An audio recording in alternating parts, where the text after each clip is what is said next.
అంటే ఆహార పదార్థాలంటే జనరల్‌గా నేను చెప్పినట్టుగా మీకు ఇది చెప్పాను కదా! Dietary approach to stop hypertension లాగా. అంతే. So, it is like a diet. Yes. ఆ డయట్‌లో ఉన్నదేంటంటే ఆఫ్‌కోర్స్ ఫస్ట్ మనం ప్రాసెస్డ్ ఫుడ్ ఏదైనా అండి.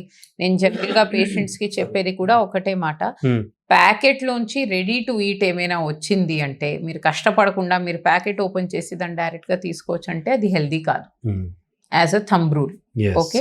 హ్మ్. సో, అది మీకు వాళ్ళు కార్న్‌ఫ్లేక్స్ అనైనా అమ్మొచ్చు. హ్మ్. వాళ్ళు అది నాన్ బేక్డ్, నాన్ ఫ్రైడ్ ఆ. బేక్డ్ స్నాక్స్ అనైనా అమ్మొచ్చు. లేకపోతే మీరు మురుకులైనా అనుకోవచ్చు. ఆ.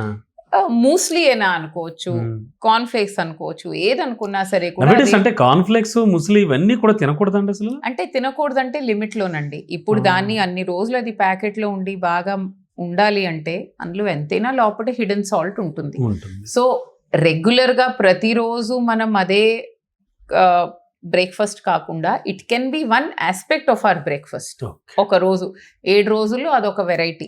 అంతే తప్ప కానీ 7 రోజులు 3 రోజులు ఆ వెరైటీ తినకూడదు. ఆ వెరైటీ తినకూడదు.